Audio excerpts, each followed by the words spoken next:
What's up? Hello, everyone. Welcome back to Fantasy Filmball, the show where we turn movies into sports and sports into something we don't talk about here. My name is Matt. And my name is Dylan. Today, I'm super excited to hop in here for some, way too early acting predictions for anyone out there who may be new here to Fantasy Filmball. Welcome in. We did our way too early Best Picture predictions about a week ago. If you missed those, we did them in a pretty interesting way. Instead of just giving you 1 through 10, we put 64 films in the upcoming Academy Award race into a bracket and matched them up head to head. I thought it was a pretty fun video. The response from all of you out there has been really great to see so far. We really appreciate everyone who checks in, who leaves a comment, who post about us anywhere. We really enjoy all the engagement out there. And I kind of want to use as a segue into today, because we are talking about acting, and to keep the theme up of doing things new, doing things different, we may be doing our acting predictions in the typical top 5 and the next in line, but we're giving you a new visual style to it all. We really want to embrace this fantasy sports aspect of our name. We used to do it a lot, whether it's with doing weekly drafts or games or anything like that. We got away from it, but we want to return to it. So let us know how you feel out there about our new visual style. If you like it, if you want to see us continue with it, or if there's anything that we should change about it. But you may notice my shirt is a little bit different because I want to re-record this intro here, just because we really didn't mention the visual change or anything inside the video. So I just want to say, let us know your thoughts. We really appreciate it, as well as leaving a like, a comment. Helps our channel continue to grow. It keeps engagement up. We love talking awards, whether it's through a live stream, whether it's through a video here, or with our Discord community down in the description. But let's hop back in the video. Well, I don't know. I'm riding some waves of some vibes. I'm riding some hope trains here, and we'll talk more about this. But like, as my thoughts sort of shape up on how these films are going to do in picture, I feel like the acting categories solve themselves just a little bit, just a tad. Also, CinemaCon is happening right now, and we know little bits of information coming out from this. So things, even just simple things like knowing that Neon is releasing A Place in Hell on December 25th means, for me, maybe I should take Michelle Williams a little bit more seriously than I was before. Because I was before being like, Neon might throw this away. Christmas Day, however, doesn't feel like throwing it away. And let's just actually, before we go into acting, let's look at our community, because I want to give a major shout out to our community as a whole, really coming together throughout award season, between all the way in March, a year out, all the way up until Oscar night. Bears is one of our members and put this all together. We have nearly 60 members of our Discord community putting together a Best Picture and above the line acting prediction. So before we dive into our acting, I guess let's look at what the community has for picture, because we didn't get a real chance to mention that last time around. And I mean, they have The Odyssey at number 1, which we almost had won our bracket. The Odyssey is the consensus right now. It does make sense for it to be the consensus. I personally still think it's a placeholder, but it makes sense as the consensus number 1 this early in the year. And I guess just looking at their Best Picture as a whole, I know you and I overlapped a lot more than what we typically do this far in advance. I think we had 9 of the same 10 in Best Picture. They stray a little bit more off from us, because they include the likes of films like No One Cares, which we had pretty funnily going out in the first round of our bracket, and Cry to Heaven inside their Best Picture lineup. While they had films like Michael on the outside looking in, they had films like what you had with Josephine all the way down at number 17. So as you can see next to us right now, they have a little bit different picks than us, which will make it fun as we go throughout today's episode, because we're kind of going to use all of your predictions out there to help guide us through our predictions today. So why don't we just start off in Best Actor, because this is a category where at least one of us has someone winning the category that we've already seen their film to date. But if you look next to us from the community, they currently have Tom Cruise at their number 1. They have my winner at the moment, John Malkovich, at number 3, and your winner of Ryan Gosling at number 4. Number 4, huh? Wow, that's sad. And I don't know. Let me make my case for the Goss. Let me make my case here.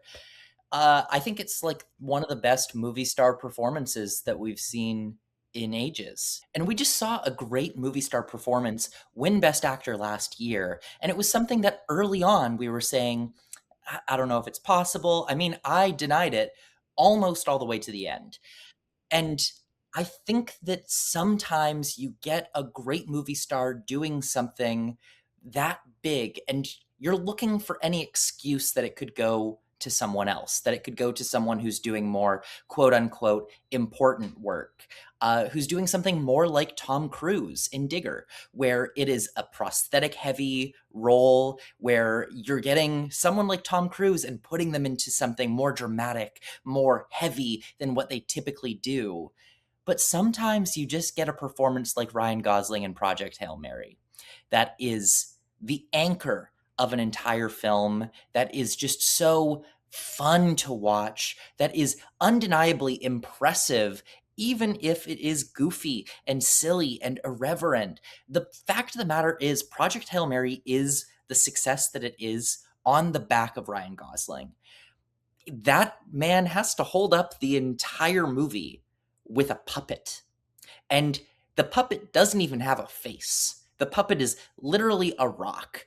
And the way that Ryan Gosling plays off of Rocky, plays off of that puppet, makes you feel for the puppet. He's doing exceptional comedic work, exceptional dramatic work here. He makes you emotional. He's taking you on the full gamut of emotions. I think he does everything that you need to win an Oscar here. And he is a beloved movie star who has come close to getting an Oscar before, but has just fallen short. I just think this could be his time. And a little spoiler for our next Best Picture predictions, I just rewatched Project Hail Mary, and the way that audiences are still coming out for this movie, I saw a Sunday night at 9:45 p.m. show. It was packed. It was sold out in IMAX. And people were still laughing at every joke. And I'm certain some of those people were seeing it for a second time, a third time. I was seeing it for a second time. I think this is going to have staying power. I think that this is going to be closer to that early year sensation of Everything Ever All at Once, of Sinners, than we initially expected. And so, my theory here, Project Hail Mary, I think it has the sauce to be a Best Picture winner. And as long as we don't get something like The Odyssey just being like One Battle After Another and being that frontrunner that is just too big to fail, I think Project Hail Mary can go all the way. And what we've been seeing consistently is if you win Best Picture, you are going to be taking an acting prize. So usually a lead acting prize, usually One Battle After Another excluded.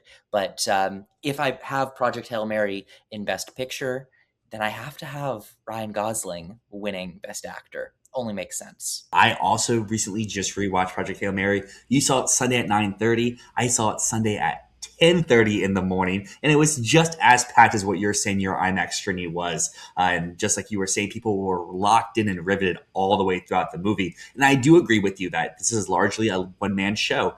As I said in my review here on the channel, as well as what I said with you in our Best Picture prediction episode, is the movie survives off of Gosling's shoulders. So I totally agree. Even if, as you look above me, I have him a little bit lower than what Matt had above him in the last graphic above. I still do think this is something that is most likely going to find their way into the Best Actor conversation. Maybe a possible win, especially comedy musical actor, is going to be really stacked this year between Gosling, John Malkovich, who's currently my number one, and most likely Tom Cruise will be over in the comedy musical category as well, the Golden Globes. So Gosling is someone who, just because I don't have Project Hail Mary in my top 3 in the moment for Best Picture, it's right around that number 5, number 6 range, where I do agree with you. It's a lot stronger than even what we thought just a week or two ago.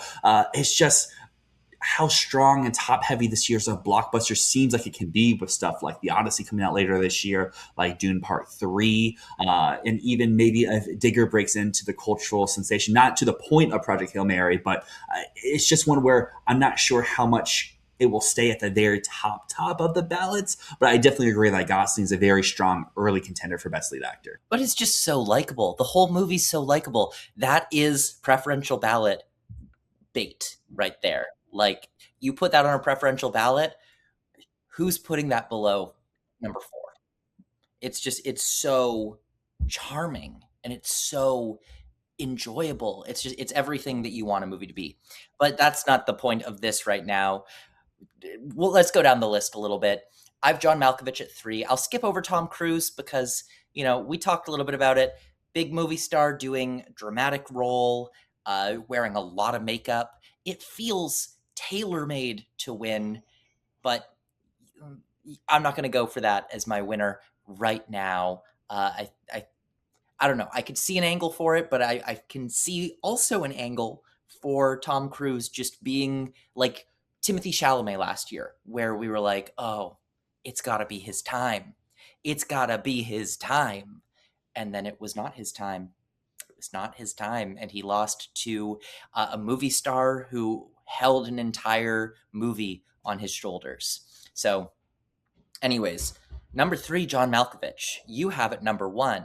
I'd love to hear from you on this because I had been under the impression that this was more of a Kieran Culkin type role, like a borderline supporting, could go either way. But I know that it seems like they're pushing Malkovich as the lead actor in this, despite the fact that the trailer really seems like this is Sam Rockwell's story. I definitely see where you're coming from based off of some of the reports that we've heard about Wild Horse 9 being more of a two-hander. But I would even go back to last year with Michael B. Jordan in Sinners. Technically, Miles Caden's character was the lead of the movie with the most screen time. I get Michael B. Jordan was playing two characters, which ultimately gave him the most screen time in the film. But I just think from what we've seen in the trailer, we know McDonough is a director and a writer who can get his actors super showy and juicy material. I think Malkovich is someone who's been in the game for a long time. You want to say that Cruise has a career narrative.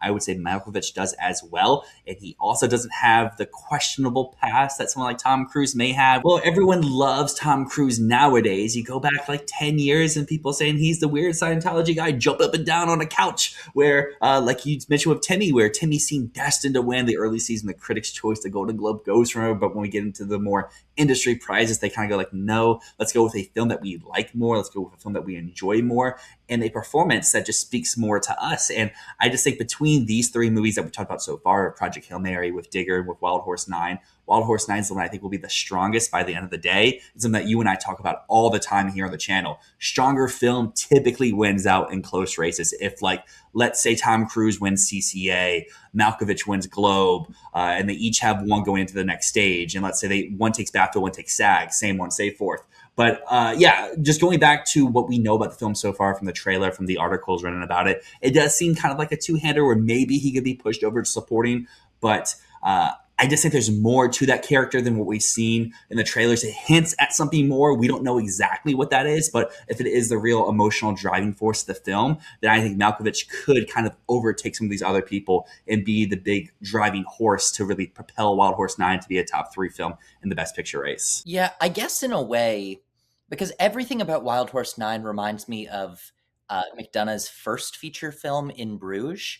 And that was also a two-hander in which it seemed like, in which the whole point of the film was that Colin Farrell was in Bruges with Brendan Gleeson, and Brendan Gleeson was supposed to kill him.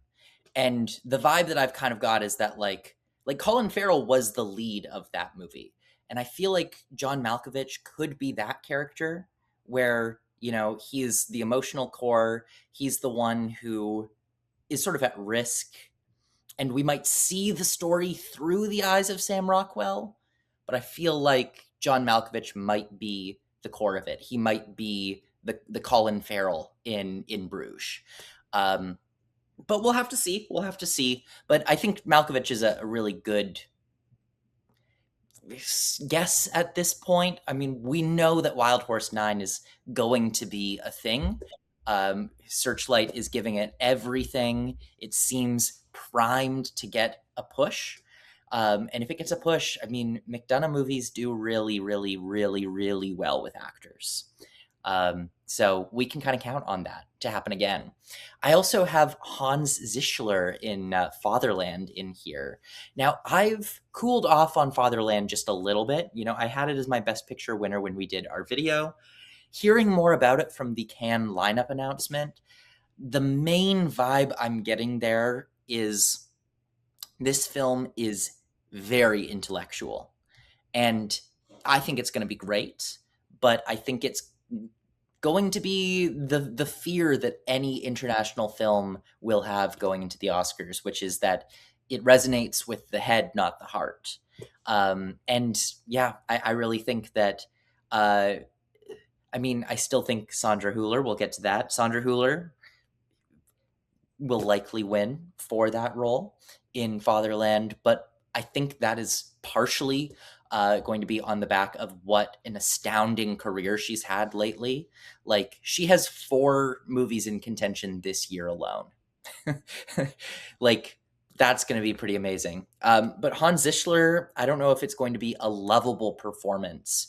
Um, but that said, I mean, he is a legend in the German acting world, but that might not translate to the U.S. Still, I think Fatherland is going to be one of our big international films of the year, and with that, I think typically we can sort of slot some of those actors in. You know, last year we had Sentimental Value come along with 4 acting nominations. We had Secret Agent come along with an acting nomination. Fatherland is a two-hander. It's a road trip movie across Germany, and it's really just Hans Zischler and Sandra Hüller in a car. And there's going to be a lot of meat there. But what I feel like is going to be a fun conversation between the two of us here, Jafar Jackson and Michael. We've already gotten some public reactions from Michael. It screened to general audiences yesterday, the 13th of April. And so far, from people at least in our server, which again, subpromo plug, link down below, you can join. It seems like it really works for its intended demographic. And I think that goes back to our conversation we had in our Best Picture prediction video is, Michael, will it sell to its core demo? That's something that a lot of these music biopics that fail for Best Picture don't really do. And it seems like it does that in droves. It's sounding like not just Jafar Jackson, not just Colma Domingo, but maybe even Nia Long as well are very strong potential acting contenders, as well as the text. And I mean, from what we had our conversation about in terms of its box office, it's already tracking for about $20 million more than what it was about a week and a half ago when we reported. It's gone from 60 to about the 80 plus range for opening weekend tracking. That is exactly what I wanted to hear in order to feel more confident about putting Michael in. But look, even if the film isn't a picture player, I think acting is a solid bet for it still. You know, biopics still do really, really well in acting, even when they don't get into Best Picture. So I'm coming around to Michael in Best Picture again. I will likely be slotting it in, but at this point I don't have it in, but I do have 3 actors from the film in. And, you know, I just I feel like anyone playing Michael Jackson and apparently doing it really, really well, you're going to pick up SAG, you're going to pick up Golden Globe, you're going to pick up nominations along the way.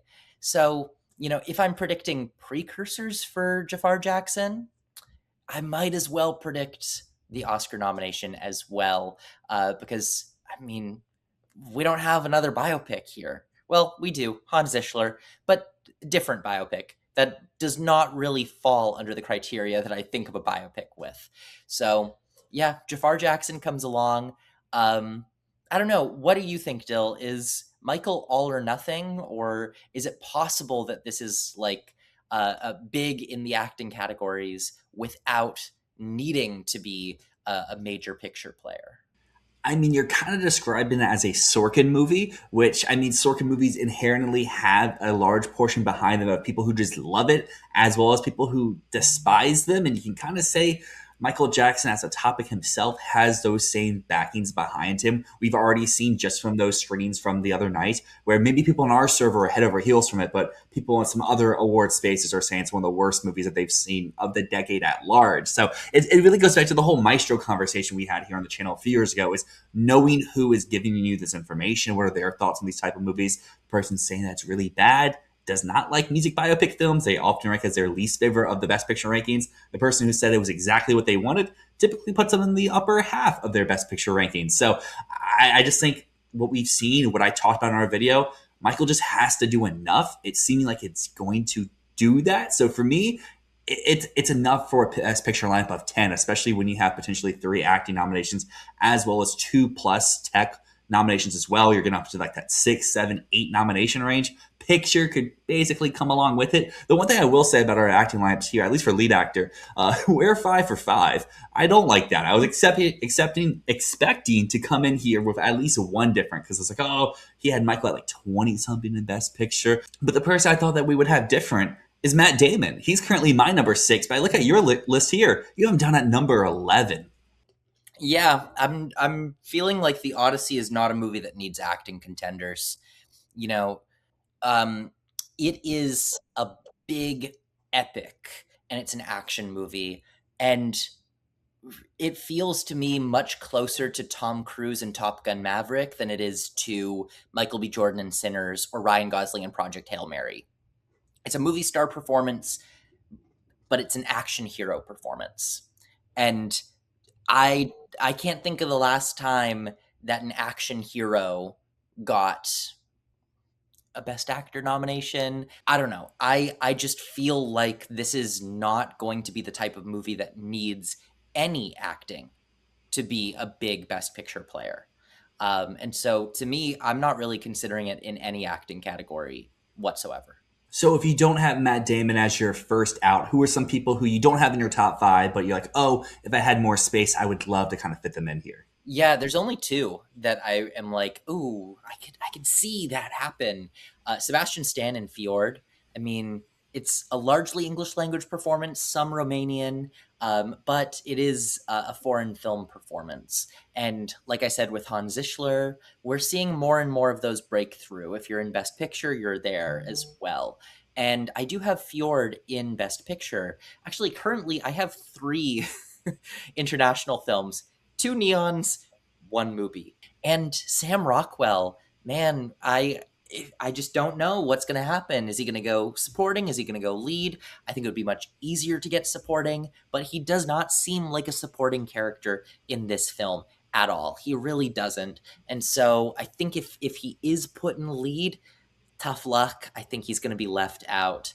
Um, so those are the two that I feel confident in, that I really like the look of here. And sort of 8 through 12, I'm just kind of like, I don't know. I don't know.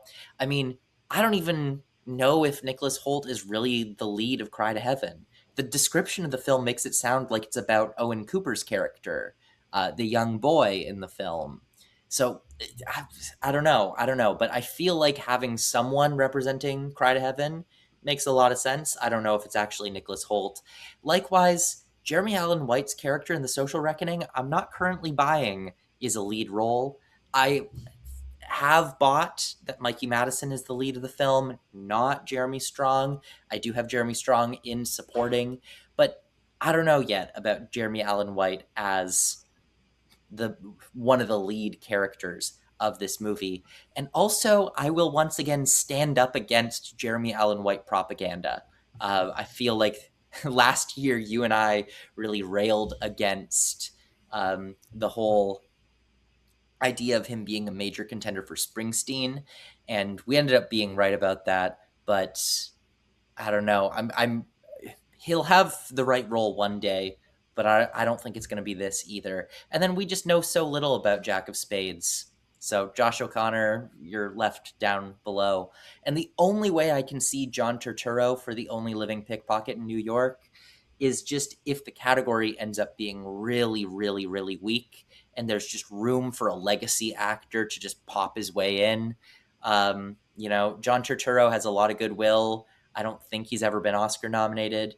Could be a narrative there, but I just don't think the film's going to have the visibility or the praise that it needs in order to get him there. I do agree with you on the Turturro point. I have him down at my number 8 slot right now, and then I have Robert Aramayo at my number 11.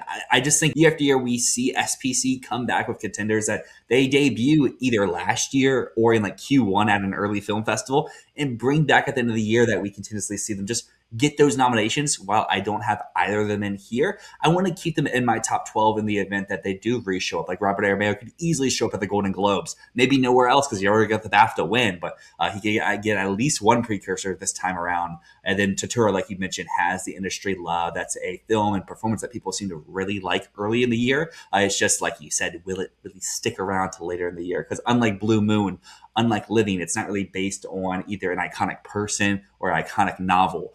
So it may not have that extra cachet to really keep it inside the awards season. And I kind of do agree with you. While I may have a different top seven, I do agree after Matt Damon, Sebastian Stan for me is a pretty large jump off to these next people in line that I have here, where I can kind of see angles like with Rami Malek, if he shows up really well at Cannes and potentially wins an award, boom, throw him up in the list, but without an award win at Cannes. But for Harvard, Alberta, and for Bunker, I mean, Florian Zeller, we saw with The Father what he can do. We've seen what he can do on stage. The Son obviously was a big miss, but for a 12 slot, I don't really mind keeping them here around. But like I said, lead actor, you and I, we had the same top five. We have four of the same five with our community. But over in lead actress is where stuff starts to switch up a little bit because our community currently has Renata Reinsva winning at the number one slot. So then they round out their list with Sandra Hüller, Mikey Madsen, Julianne Moore, and Cynthia Erivo. So I think I have a 3, 4. I have a 4 out of 5 overlap, while you are a lot lower. Yeah, I am definitely a lot lower. But we overlap on Sandra Hüller. We do, and my thing with Fatherland, the more and more we learn about it, potentially only 82 minutes long. As you said, it might be set the majority in a car. I think there's a chance they could throw her to supporting. I know that she has another film here in the lead category, as you see at my number 6 with Rose. That's gotten a lot of acclaim early in the season. I think that potentially if campaigners are smart, something that we could talk about with Wild Horse 9 more in detail, is they could throw her the Scarlett Johansson 2019 way of Marriage Story and Jojo Rabbit. You can find your way with one in lead, one in supporting, while Johansson didn't win either of those categories. Hüller, I think, could have a chance to win one of these categories. We obviously don't know how big or how showy her performance in Fatherland is, but we know what Polakowski films are like. As you said, there's going to be a lot of dialogue here. So I'm putting her at my number 1 just because, like you said, the year at large, I think, can help propel her. But I would say is if this is a borderline performance, throw it to supporting. Boom, you could have an even stronger contender where maybe Hüller can even pull off the double nomination, and Rose is the film that we know she's amazing in. She's already won a prize for it. It could maybe be a potential spoiler here in the lead, but Fatherland's a film I feel stronger in, so that's why I have it here. But if they push it to supporting, she could be my number 1 there, and then I could put Rose into like my 4 or 5 slot. The interesting thing is Mubi has both Rose and Fatherland. But yeah, I also agree with you. I have Daisy Edgar Jones in Sense and Sensibility as my number 2 here. So we have the same top 2 in the same order. But everything about Sense and Sensibility is just feeling more and more like this is going to be big. This is going to be a hit. It is just exciting right now because it's we heard that it test screened and they moved its release date into October. At CinemaCon, you saw their whole slate. And it really looks like that's the movie that's in the spot that they always push. It is the Tar spot. It is the Conclave spot. It is the movie that Focus always pushes. At last year it was Begonia that they had. I mean, they also had Hamnet, but that was a rare time that Focus had too. But always something big is in October for Focus features. So Daisy Edgar Jones, it's your time.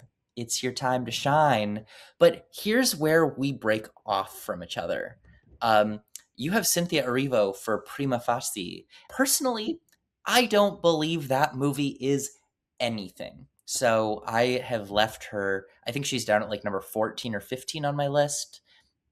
I have no hope for her in that. I just have no hope for the film in general. I think that if it was going to be a huge hit, they probably would have kept Jodie Comer as the lead in it because she won the Tony for the role.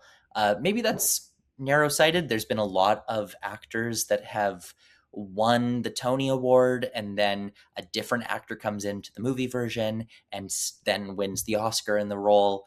I don't see it happening for Prima Facie, though. I don't think Erivo is in a winning contention here, but year after year, we typically have 2, 3, 4, even 5 non-Best Picture nominees get into an acting nomination. And just looking at our potential contenders here, both in lead and supporting, we know this is a very juicy material. Like you mentioned, Jodie Comer did win the Olivier for this, and I think Erivo has shown that she is someone the industry does seem to like. She's a 2-time lead actress nominee for Harriet and for Wicked Part 1, and I think that depending on who picks this film up, that's the big thing for me.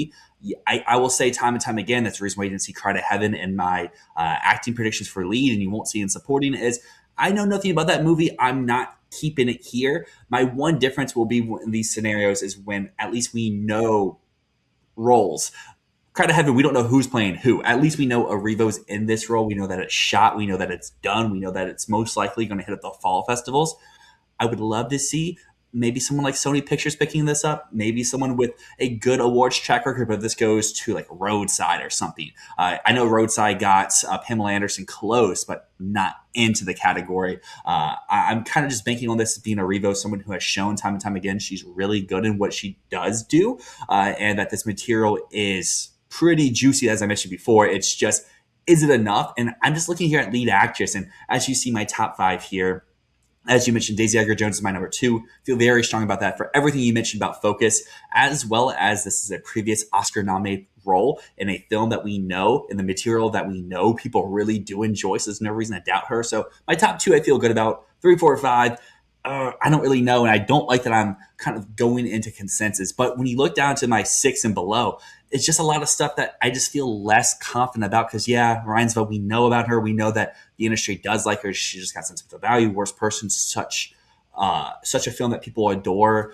This is a film that's going to Cannes that could be a massive contender, as well as Mikey Madsen and The Social Reckoning. It's just like, I don't know. I feel those are two things that people want to happen. That as we talk on this channel year after year, when you really want something to happen, it usually doesn't come out that way. For me, I'm just struggling to find the other stuff below because, like, if I were to go with one of the actresses from All of a Sudden or Misty Green, I would probably need to put those films either in picture because I think a film like Prima Facie doesn't need a picture nomination. Where if All of a Sudden gets an actor or two in, then it's kind of like, oh, it's an international movie. You're going to get your Best Picture nomination. And same thing for Misty Green. A24 rarely, outside of Sing Sing, pulls in acting nominations without a Best Picture nomination. Yeah, Mikey Madison is an interesting one that you've got at number five here. And I think I have her at my number nine spot. Um, I don't know. I agree with you saying that it seems like something that's widely predicted because it's a name that people know and people want Mikey Madison to be right back in the conversation. But it doesn't feel like a role that's going to be all that showy or flashy. Like she's going to be talking real fast. I'll push back. I think it could be showy and flashy because it's Sorkin dialogue. That in itself, I think, is just showy and flashy, as we've seen outside of Molly's Game. Either if he's writing or he's directing, each one of those films gets at least one actor in. Even going into his work with like Danny Boyle for Steve Jobs, while that film missed out on picture, it still got, I think, both of its actors in. Yeah, it got both Kate Winslet and Michael Fassbender, but those were, I think, at least Michael Fassbender was a very showy role. Being the Ricardos, Lucy, very showy role. Same with Javier Bardem. I don't feel like a whistleblower for Facebook is as showy a role inherently. I think back to the Trial of Chicago 7, which was a big Best Picture player, got one acting nomination, and it was, the showiest role in the film. It was Sacha Baron Cohen. And he's the one that makes sense to get a nomination. I think that Jeremy Strong gets supporting actor for Mark Zuckerberg because from what we hear from the trailer that played at CinemaCon, he's like transformed in that role. I think Zuck, he's gonna Zuck his way to a nomination. But I don't quite buy Mikey Madison yet. Even in the lead role of the film, it feels too much like Carrie Mulligan in She Said. You know what I mean? Uh, like everything about Social Reckoning is giving She Said to me. Um, and so I'm leaving her out. But I want to pitch you this, Dylan. If All of a Sudden wins the Palm, what then? I'd move it in. Yeah, and Virginia Fira and Tao Okamoto. And here's my new argument for All of a Sudden winning the Palm. In the past few years, what we've been seeing with these major festival prizes, Venice, Cannes, we're on a streak of Nepo top prizes where the film just where the jury president happens to be very good friends with the person who wins the top prize. Last year it was Juliette Binoche and Jafar Panahi, as well as Alexander Payne, Jim Jarmusch. Jim Jarmusch, Alexander Payne. Then the year before, Isabelle Huppert, Pedro Almodovar. Um, and even Greta Gerwig, Sean Baker, to an extent. And I did some digging into it after our video, and it turns out apparently Park and Ryosuke Hamaguchi are very, very close. They are apparently great admirers of each other's work, and they are friends. And so that's why I'm starting to lean towards All of a Sudden. And if All of a Sudden wins the Palm, and Fatherland wins the Grand Prix, and Fjord wins Best Director, then I see an opportunity for all three of them to be in. And I think that if All of a Sudden is in Best Picture, I think you get acting coming along with it. So that's my argument right now. That's why I have Virginia Fira All of a Sudden at my top three spot. I totally agree. Where if All of a Sudden is a Best Picture player in that top 10, one, if not both, of its actresses come along. I currently don't have it in my 10. That's why I had them both on my just outside looking in. I think they're both my number 8 in both lead and in supporting actress. I do want to hear you talk a little bit more about Michelle Williams in A Place in Hell, because I think on paper this role does sound very interesting, very much like something the Academy, especially SAG, could go for. But you mentioned in our intro about Neon and placing this at Christmas, but I feel like year after year, the movie that Neon plays at Christmas is just stuff they don't care about. And I don't see A Place in Hell being a picture contender, but you were talking about every year we get those non-best picture nominees, and Michelle Williams is she's getting into the category of extremely overdue for a win. She's going to keep getting nominations, and the role sounds really, really good. It's about a workplace rivalry. And she plays someone who I believe goes on maternity leave and comes back, and her rival has sort of like climbed up the ladder. And the rival's played by Daisy Edgar Jones. And this is coming from Chloe Demont, who did Fair Play, which did really well at Sundance, and then Netflix bought it and buried it. But that was a film that was exceptionally well written. It was really tense, and the acting in it, specifically Phoebe Dynevor in the lead role, was absolutely magnetic, just completely magnetic in that role. And I think a lot of it was the writing. I think a lot of it was the directing. I think this is a filmmaker who knows how to get that type of performance out of her actors. And so Michelle Williams being in this, it's seeming like Neon actually cares about it. I mean, they talked about it at CinemaCon. It seems like they see this as more than just like an artsy film. They see this as something that's going to play in major theaters. I just feel like there's enough here with it being Michelle Williams, a filmmaker who I think works really well with actors. I think the Oscar expert guys were onto something when they picked her out very early as a potential. I'm fully on board the Michelle Williams train. I think that she could even later, if A Place in Hell is bigger than we think, I could see Michelle Williams make a run for a win. After all, she is really overdue at this point. That's fair. That's fair. My initial reaction when I heard about the movie just gave me Baby Girl vibes. The Christmas release date kind of parallels with that as well. Most likely, this will hit up Venice, or is it Cannes out of competition? No. It's likely to be Okay, Venice. I think so Baby Venice. Girl is in incredible comparison for this film, but I do think Nicole Kidman is very close at the end of the day to a nomination. She was definitely. I mean, she got Golden Globe. She got, I think, one more as well. I think that year was just stacked. The 5 women who did get into lead actress were all Best Picture nominees. Where this year, at least what we're looking at here, we're struggling to find 5 films that are currently in our Best Picture predictions or the community at large. Because this Fatherland, we have Sense and Sensibility, Fjord, and maybe Social Reckoning. That's 4. All of a sudden, I guess would be 5 at that point. Well, some But people then would say No One Cares, Julianne Moore, which you controversially have at number 9. Now, very funny. No one came for us in the comments for having No One Cares as like a non-player in our Best Picture predictions video, but maybe that's because everyone still knows it as Untitled Jesse Eisenberg musical comedy, which it's not a musical comedy. It's not a musical. but I'd love to hear a little bit of your thoughts because even I don't have Julianne Moore in my top five. I think nine is a little bit low for a movie star like Julianne Moore being in something that I know that we've heard reports sounds quite similar to If I Had Legs, I'd Kick You, minus the critics' support. Maybe nine's low, as I mentioned before. The reasons for my top five: Rose of Sandra Hüller is my number six. If her performance in Fatherland goes supporting, and then I'm a big believer of Misty Green potentially being something, and all of a sudden, so then we find our way with No One Cares.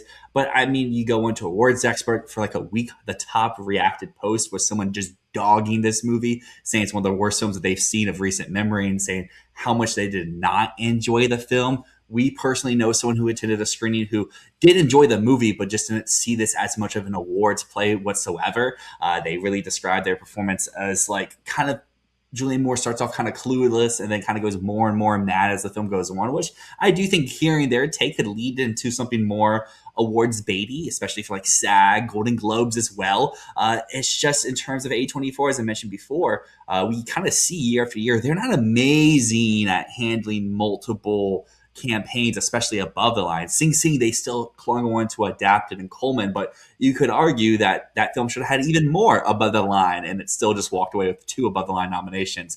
And we see other times where they have films that people want to get some extra love that comes up a little bit short. We don't really know. Personally, you and I have no clue what A24's number one could be. Is it Misty Green, which we haven't heard anything about the film itself, but at least its premise sounds super fun. It sounds cool. Chris Rock is someone that we know, Metacritic and critics in the past have really enjoyed, and it's a film that could really eat up the TIFF crowd. They have Tony from Matt Johnson, which we didn't talk about. Dominic Sesson, lead actor. I would have him around my 15 range. That's a really make or break. Like if he's top five, film lives. But if Michael's around, the biopic slot's kind of already really taken. So I don't think Tony would overtake Michael if Michael's going to actually get the reactions that we've seen from it so far. Maybe nine's low. I just feel like the films above it are either stronger or the performances, like Cynthia Erivo, could be a little bit more just like in your face showy. So that's why I have that nine. But that's really my thing is I'm really only feeling good about my top two. Three, four, five are kind of just like I have them there because I need to have something, but I want to find something else. Rosalind Elazar from Misty Green. If this film is big, it's kind of like a meta performance because it's about an actor who's trying to get their big break. This is her first major role, and it could be a comedy, it could be a drama. We don't really know. I really do think that we need to kind of like hone in on who's going to be the Golden Globe Comedy Musical Actress winner because that's a clear path, as we've seen in the past, more so in the drama category for drama actor of Wagner Moura. I know these are two Brazilian films too, but with I'm Still Here, Fernando Torres too, their wins propelled them to their Oscar nominations at the end of the day, where if it is, just looking here for what could be a potential comedy, Misty Green, No One Cares, maybe A Place in Hell could be a comedy. That's Michelle Williams' path to the Oscar nomination because at least you go back to CinemaCon. Social Reckoning has not been described as very funny so far. It's been called more of a thriller. So I think people who have her winning comedy actress, we need to find someone else. And I don't have any comedy actresses in my top five. So maybe that's something I need to switch going forward. Yeah, I don't buy Misty Green. I don't buy it. That's fair. People don't buy it. I mean, technically, I don't even have it in any nominations. I just have it on the outside where I want to put it in, but I'm not willing to fully make that jump. Fair Well, enough. Fair enough. I mean, some other contenders we haven't mentioned yet. Ruth Madeley in Being Human. Of course, this is the follow up by Sean Heder to Coda, and it's about a disability rights activist. So that's another one that it's a biopic, and it could fill a biopic slot in the acting categories. And we talk Golden Globe comedy winner. I mean, Meryl Streep's got Devil Wears Prada 2 coming out. Although that feels like a long shot. I feel like Kate Blanchett in Sweet Sick, which is coming from Searchlight, that could potentially be a Golden Globe comedy nomination, potentially a win, even if the film is really good. And maybe that could propel her because I could see Sweet Sick be something that critics really eat up, and that could really help out. But one of my top seven you don't have listed in your top 12, I would venture a guess you don't even have in your top 20 whatsoever. And that is Mason Reeves in Josephine, which is a child performance. And I know that you lean away from child performances because they notoriously don't get nominated. Um, but it's just so well done. It is, I think it's the best child performance I've seen since Kvenjene Wallace. Um, she's just exceptional. She's so good. And I know a lot of people last year would say that Jacoby Jupe deserved a nomination for Hamnet, and if he couldn't get one, then why would Mason Reeves and Josephine?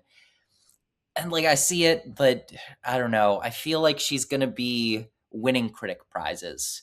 I feel like she's going to be given a lot of praise through the year.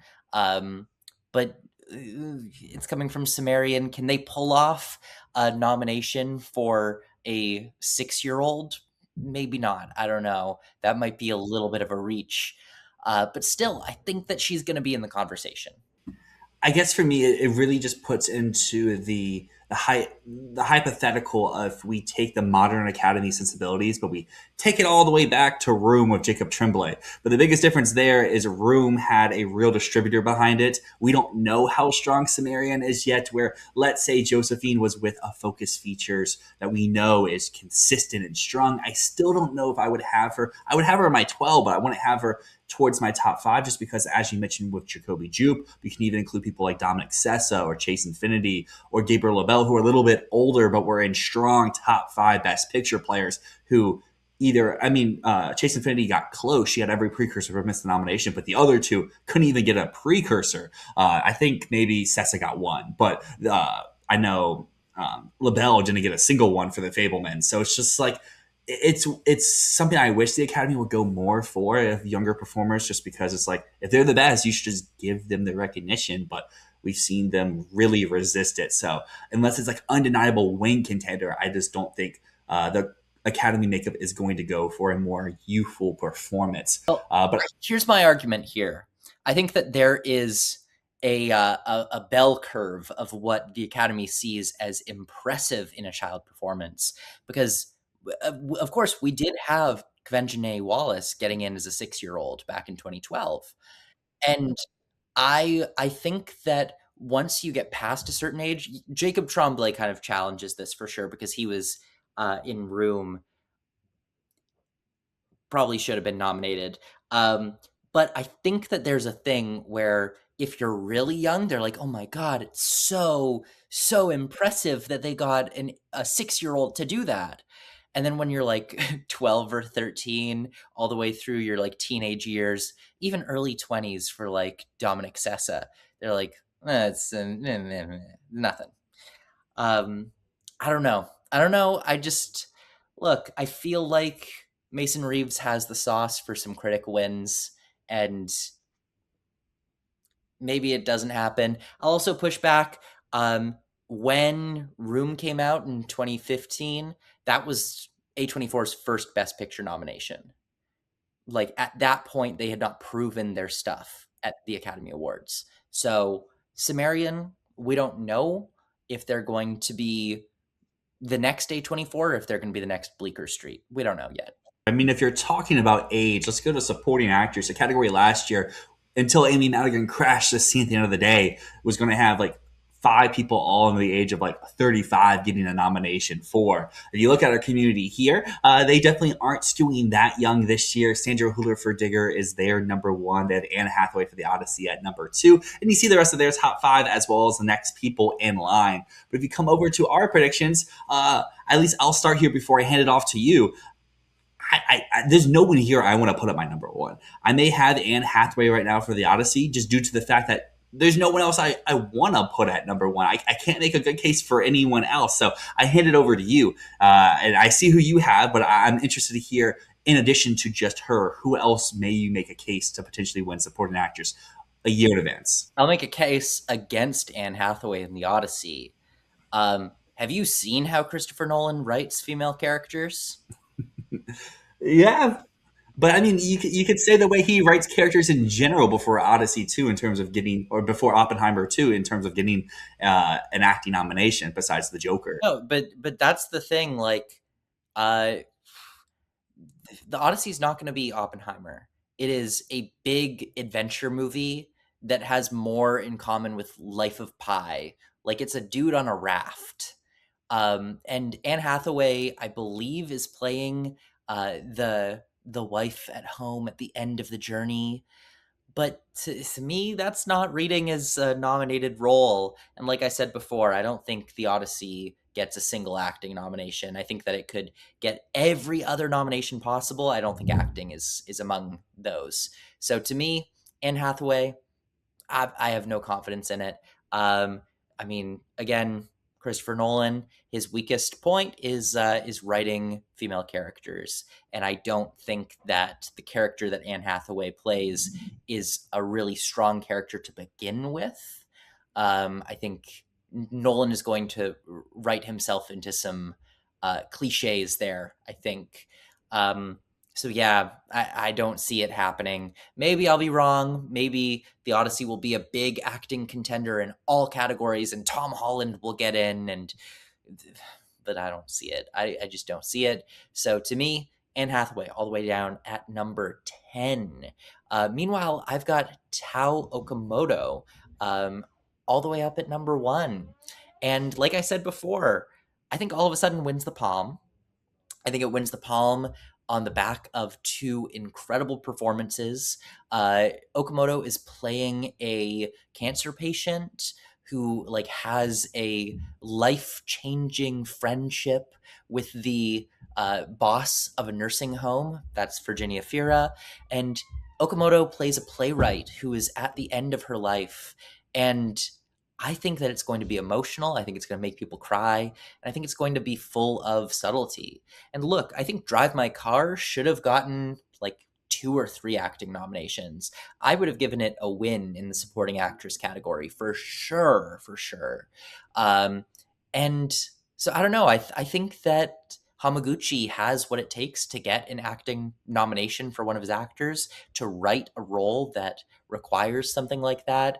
And yeah, if I think that this wins the Palm, maybe it's a long shot, but looking at the rest of the competition, I'm not feeling like anyone else is really winning material. Nia Long, is she playing Diana Ross? No, she's playing his mom. She's playing his mom. Oh, interesting. Yeah, I'm not sure how I feel about it, but we've heard that a lot of the movies focused on Michael's parents. I mean, Coleman Domingo, spoiler alert, both of our number ones in Best Supporting Actor. Um, but yeah, I mean, as I'm feeling more confident with Michael in the acting categories, Neil Long makes a lot of sense here. Also, Esme Creed Miles for Sense and Sensibility. This is the role that Kate Winslet got nominated for back in 1995. It is a really good role, great character in the book. And I feel like, despite being a bit of an unknown right now as an actor, I think that the film will be big enough, and I think that this will be a star making performance. Now, Sandra Hüller for Digger, number 1 on Awards Expert, number 1 in our community. But we've heard directly from people who have seen test screenings of the movie that she doesn't have a whole lot to do in this. And I'm going to keep her in because there must be some reason that everyone's predicting her. But I don't know. Everything I've heard is just like, I thought she was going to have more. I think the reason why everyone's predicting her is due to what we mentioned in lead actress. It's the year of Sandra Hüller. 4 major contenders. She's going to be in an Inarritu movie. That man writes his characters and gives them so much dialogue. I think that's why they have her at number 1. But I messaged you before we hopped on call here, but we can talk about it more one-to-one. When I saw you had Project Hail Mary winning picture, I thought Sandra Hüller was here for Project Hail Mary because I also just rewatched the film the other day, and rewatching, I saw like, okay, this could be enough for a 5th slot where the film is that strong in Best Picture. It could bring her along off of the back of the Harry Styles karaoke sing, as well as she is the only other face you really see throughout the film, in a category that we have seen historically at least 5 or 6 years running now. By the time we get to Oscar nomination morning, that fifth slot is pretty open for kind of whatever. We saw Elle Fanning get into that fifth slot last year after missing BAFTA long list. We saw America Ferrera get in there for Barbie after only making one precursor, and so on and so forth. So I think that if you are someone who has Project Hail Mary top three, you have it top one. I feel like she would be who you would slide in there, because for me, I have Nia Long at my five. As we've heard from some people who have seen Michael so far, have called her kind of the emotional backbone of the movie. I don't know if that's more hyperbole or not, but I mean, we know Michael Jackson's mom. We know what she meant in his life. But I've also heard those same thoughts and associations applied to, I apologize to anyone out there for butchering the name, but Mariana Di Girolamo from Wild Horse 9, saying that she's also a lot of the emotional core and backbone of that film and its thesis. So I don't know how many of those can really coexist in one category. I currently have two of them, and who knows, maybe Anne Hathaway gets those same thoughts in The Odyssey, or Esme Creed Miles in Sense and Sensibility. But yeah, I mean, we have less. This is the first category where, or I guess lead actress too, but we only have three out of five now, because you have Nia Long up here now. Yeah. Well, okay, I'll touch on why I don't have Sandra Hüller in Project Hail Mary, and maybe I should. But rewatching it, I'm like, she really doesn't have enough. Like, I mean, I've heard that she doesn't have enough in Digger, but in Project Hail Mary, I really don't think she has enough. She's like the cold government woman who was there and then she's gone. And like, I mean, I thought that Emily Blunt had not a lot to do in Oppenheimer, and she still got a nomination. But like, this is another level of not having enough to do. But maybe if the film is just that beloved, that strong, and Sandra Hüller's having this year, maybe they give it to her for that. But I'm just going to stick to my gut and say I don't think she has enough to do in Project Hail Mary, and I think that they're going to really put all of the acting love into Ryan Gosling on that one. But yeah, I completely agree with you on Mariana Di Girolamo in Wild Horse 9. People have Parker Posey in. It's not Parker Posey. Like, you saw the trailer. Parker Posey was on the phone, I think, with one of the characters. Like, she seems like she's not on the island with them. Mariana Di Girolamo, she seemed like she was, like, she's one of the two women, I believe, who was talking to them about the new president, I believe, right? Yeah. And so I feel like those characters are going to play in more to the story than someone who isn't even on the same island as the main characters. So Parker Posey, not a thing, not a thing. But Di Girolamo, I think, could be a breakout sensation from this film. So your number one, I currently don't have my top five of Tay Akamoto from All of a Sudden. That's more so because I don't have All of a Sudden in my best picture lineup, but I do agree with you. If it wins the Palm, or if Hamaguchi wins a major prize, then I probably move it into my lineup and both of its actresses come along for a nomination. But the one in my lineup that you don't have in yours currently is Emma Mackey for Narnia. Last time we talked, you were also on board the Narnia Best Picture train. I know now you're on the outside of it. The reason why I have her in is just due to, like I said before, Netflix can really boost their number one contenders, get them some extra nominations. We know that Gerwig has Academy appeal in the past, whether it's taking a laughable IP of Barbie and making it a mainstay Oscar contender, or giving us a new real reinvention of Little Women, or even something completely original of Lady Bird. I just don't have a reason to doubt her right now without another Netflix contender. I really want to push strongly. And I mean, she always gets an acting nomination. From people who have read the book, maybe you can combat me here a little bit. Emma Mackey seems to have the biggest part, the most Academy or acting branch friendly performance, either her or maybe Daniel Craig, who we'll talk about in our next category. So that's why I have her at my number 4 slot. But I do agree, if Narnia falls out of picture, I would remove Emma Mackey from my lineup as well. This book is not going to give way to an acting contender.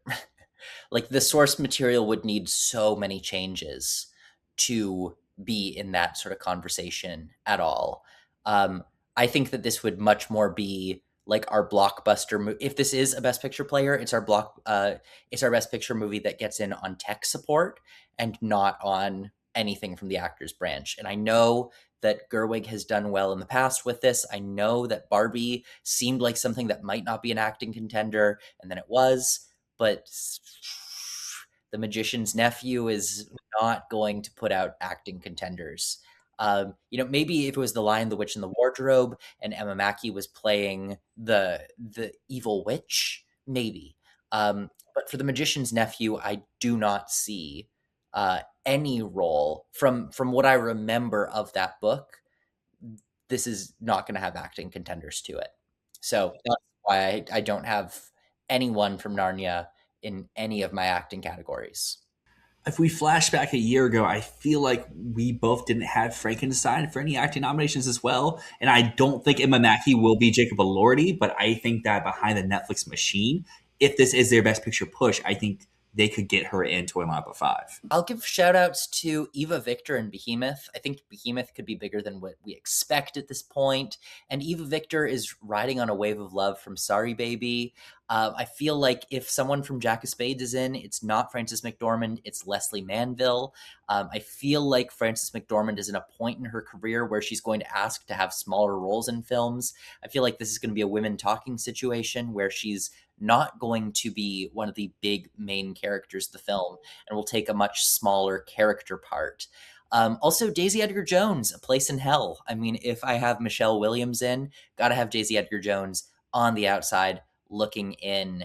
And aside from that, I want to just look over at your list because one that I don't have, but I feel like I should.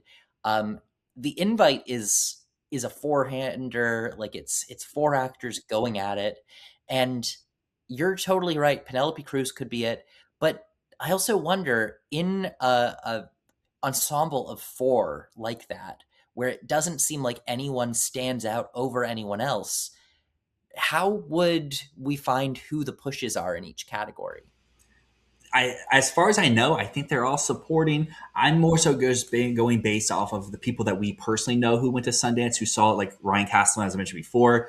Talking with him, he said that Cruz was more of his standout from the film. I know that he really did enjoy the movie overall. So I would lean towards Cruz. Cruz is also the more established actor, at least between her and Olivia Wilde. And then the same thing over in supporting actor with Edward Norton versus Seth Rogen. But I've heard all four of them are pretty good. And who knows, maybe it would just be Olivia Wilde because she also directed it. I don't think she assisted in the writing, but maybe it could kind of be like, oh, we like your film. We also like your performance, but Cruz is just a bigger name. We've seen her get close before with films that aren't even the Best Picture sphere. So I feel like she's worth a mention in my top 10 here. Yeah, but I think that's it for me. So I feel good about moving on to our last category, Best Supporting Actor. And Dill, do you want to take this one? We both have Coleman Domingo winning. I'd love to hear your reasoning because you are higher on Michael than I am. I am higher on Michael than it seems most people are. If we go to our community here, Coleman Domingo is at number 2, which I think is pretty high, and it shows you that people do believe in this performance, considering our community had the film outside of Best Picture. You go into Awards Expert at Large, the film's outside of Best Picture there, yet Coleman Domingo is still top 2 there in addition. But our community has John Goodman, number 1 for Digger, Steve Buscemi at number 3, Paul Giamatti at 4, and Sam Rockwell at number 5. You can see everyone else down the line going down to 25. But yeah, for myself, I mean, we've talked about for 2+ years at this point now, it feels like the Michael Jackson movie, Coleman Domingo. He's a man who continues to get Academy love and admiration when his films aren't in the Best Picture sphere. Rustin, every precursor, lead actor nomination. Sing Sing, every precursor, lead actor nomination. Now we're around for Michael where he's maybe playing the most showy role compared to the 3. I get Rustin's a biopic. Sing Sing is a very difficult role to tackle on, but you're playing Joe Jackson. There's so much to be said about the man, and at least from the reactions out of Michael so far, he seems to be toe-to-toe with Jafar Jackson as being the biggest highlight of the film. Obviously, Jafar is playing Michael. It's embodying the iconic performance, but it doesn't seem like this is like a Tom Hanks and Elvis situation where it's like, look, he's so bad. It seems like Coleman Domingo may actually be the highlight of the Michael Jackson movie. And I think this is an actor that people really do love. They really do admire. If he's in a strong Best Picture movie, I think that it might be weird to say, oh, the Michael Jackson's acting prize isn't for Michael Jackson. It's for his dad. But a year in advance, I'm cool to rock with it because looking at the rest of my top 5 here, I see a lot of people who I feel are in contention for noms. I have John Goodman out. I know he has a lot of win appeal out there for certain people, but I've also heard that kind of like Hooler, he's kind of in and out sort of thing. And the same thing said with Riz Ahmed with Digger as well. That'll be the fun thing to see with Digger going into this award season is kind of which person do they really focus on. Because I currently have Riz Ahmed in here over John Goodman. Part of that's just to want to be a little bit different. I think there's a world where both of them get into supporting actor, but the person I guess I would drop is Jeremy Strong, but he's the only other one here I really feel good about a possible win contender if it's not Coleman Domingo. Yeah, I mean, I think it makes perfect sense that the winner of an acting prize from the Michael Jackson movie would be Michael Jackson's dad, probably the most notoriously evil show parent of all time. Like that man abused his kids to make them stars, and the entire way that Michael Jackson turned out is based on the way that his father raised him. Um, yeah, I really feel like that is a role that is tailor made to win Best Supporting Actor. And even when I didn't have Michael in Best Picture, I have not moved Coleman Domingo off of number 1 or number 2 in Best Supporting Actor. Even last year, early on, when we still thought Michael was coming last year, I still thought that Coleman would be like number 1 or number 2 in Best Supporting Actor. So that is a role that is so flashy, as is Mark Zuckerberg in Social Reckoning. And hearing that Jeremy Strong just disappears into the role, really, really, really promising. Now, I see here that you have Sam Rockwell at number 3. I also have Sam Rockwell at number 3. So we're the same there. And look, I feel like you have a Martin McDonagh two-hander movie. Someone's going to go supporting. And right now, the marketing seems like they're going Sam Rockwell and supporting. And people are going to say Steve Buscemi, but Steve Buscemi seems like he's a very minor part of this movie. I mean, again, in the trailer, we see him on the phone. He's not there with them. He's not there with them. You have John Malkovich and Sam Rockwell are basically what Colin Farrell and Brendan Gleeson were. And I don't think Steve Buscemi is even going to be what Barry Keoghan was. So Sam Rockwell in, Steve Buscemi out. That's going to be the really interesting thing. I feel like I've said this like 10 times now, but the interesting thing about this award season is, I mean, people have already made this association before. We'll make it here too. Is the Big Lebowski? We have John Goodman, we have Steve Buscemi, we have John Turturro. Do you really think all three of them are going to get acting nominations this year just because they're in Academy adjacent movies? No, they've never been nominated before. And I think this is a prime example of people wishful thinking, wanting it to happen, that it's not going to happen. As you said, we've seen the trailer. The trailer shows maybe there's like one shot where he is on the island, but a lot of his scenes, at least in the trailer, are showing that he's on the phone, just like Parker Posey over in Supporting Actress, where I do agree with you. We should go with the people who are more involved in the story, according to the trailer. And I mean, you look at the photo above me, just look at Jeremy Strong. Look at the fits he's going to bring to the red carpet this season. We got to just keep him in our 5, regardless of what you think about the Social Reckoning, the title, the need for this movie, someone else to take on this role. It's going to be fun. It's going to be cool. People are going to talk about it. Maybe it's a massive stinker, but Sorkin doesn't do stinkers. And even when they're stinkers, like Being the Ricardos, they get 3 acting nominations. So, like, his stinkers are still Academy adjacent movies. So that's why I have him my number 2, where, like, I just feel like even if people don't love this, it can kind of survive in Rockwell's 3 just because maybe he goes lead. Maybe if Wild Horse 9 isn't as strong, maybe they just don't need to do him because, like Paul Mescal and Hamnet, where it's like, oh, where do we put him? I don't know. Let's just leave him off for other people. And maybe that's where like John Goodman comes up for Digger, but I want to have George McKay in it for Sense and Sensibility, as we both talked about extent in this on this channel. Is it's the film that we believe in. due to everything Focus has told us so far. Look at the CinemaCon slate, as you mentioned before. This has their date. They test screened it less than a week after the test screen. They moved it to their prime release date to be able to go to TIFF, to go to Telluride. So like clearly Focus believes in this movie. So acting nominations galore potentially. We have the book to go off of. We have a prior movie to go off of.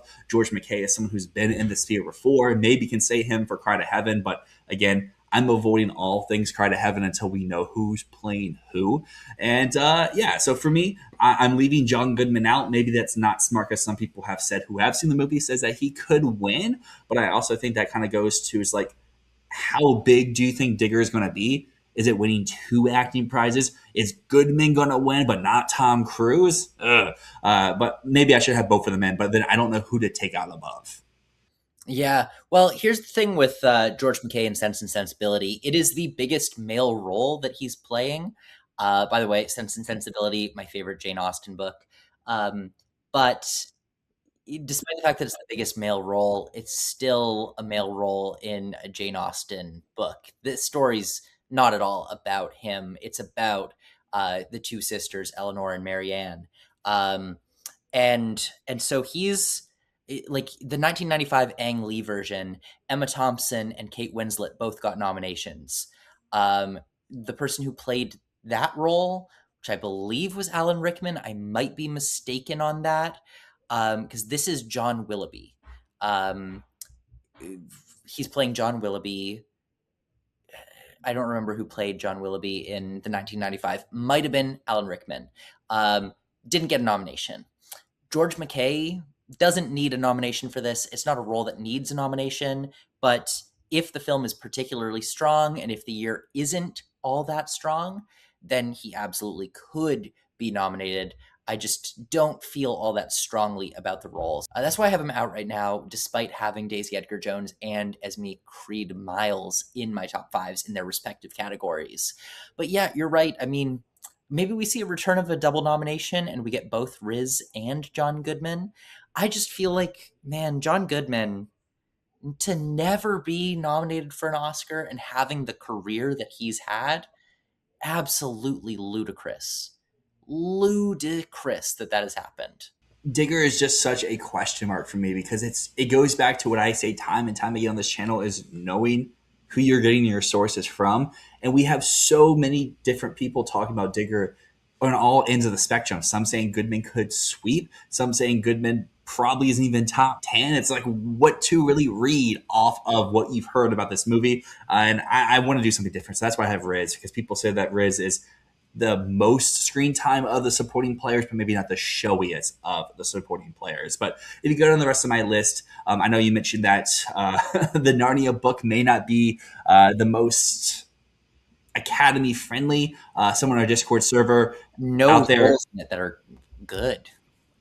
I mean, potentially, but I was going to say is a few people on our Discord server have read the book recently and said that Craig, if he's playing, I think it's the uncle, has quite a lot to potentially go off of in terms of humor, as well as being a little bit over the top. We saw Craig get close for Queer. Maybe if Narnia is stronger than what Queer was, maybe he can get into a lineup of 5. Like I mentioned in the last category, the invite, Norden. Some more, I would say, of a prestige name than Seth Rogen. So that's why I would have him listed here. Daniel Kaluuya, I mean, the man only picks good movies. I want to believe that Misty Green's good too. Who knows how big his role is in it, but Daniel Kaluuya, he's a cool guy. So let's put him at number 9. Tom Holland, Channing Tatum, you can talk more about him in a second, and then I'm running out with Mark Ruffalo, where if Being Human is a big contender, I think he could easily come along with it. But I'm not really inclined to believe that at the moment. Yeah, I mean Channing Tatum. I still believe in Josephine, and I think that if Josephine had been picked up by anyone else, uh, Channing Tatum would be seen unanimously as top 3.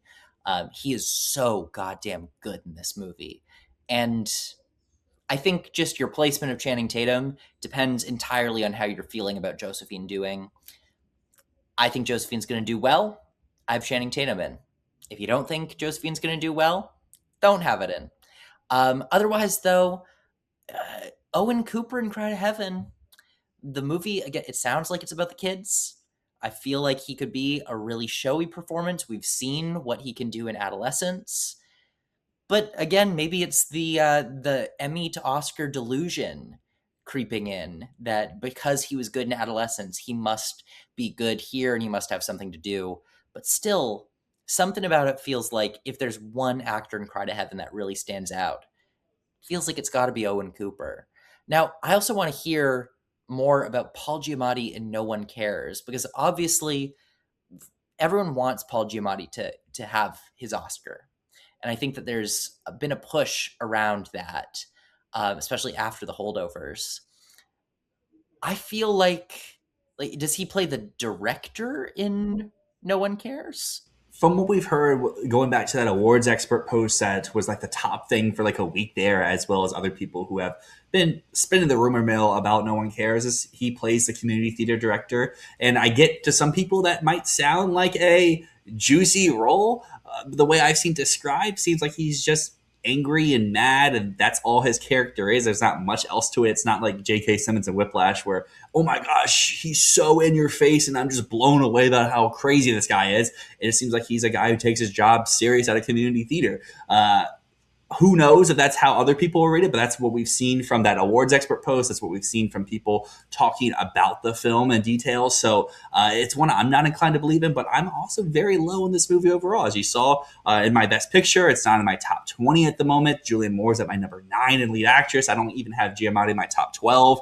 We'll do our screenplay video here shortly. It's probably not in my 10 for original. So maybe I'm reading way too much into these reports. But again, going back to pride, tried and true, knowing who they're coming from, this source I'm intend to believe based off of things they've said in the past. So that's kind of where I stand, but I don't fault people for wanting to buy into something that they want to see happen, whether that's Giamatti, whether that is Steve Buscemi, whether that's even John Goodman in this category. We're a year out. Do fun stuff at this point. I think that's what it all comes down to. So that also, I feel like, brings us to the end of this video. So, as always, thank you so much for watching. I've had a lot of fun chatting this out, and I feel uh, like a week ago, I would have felt so confused doing this video. But now I feel like things are shaping up just a little bit. How are you feeling, Dill?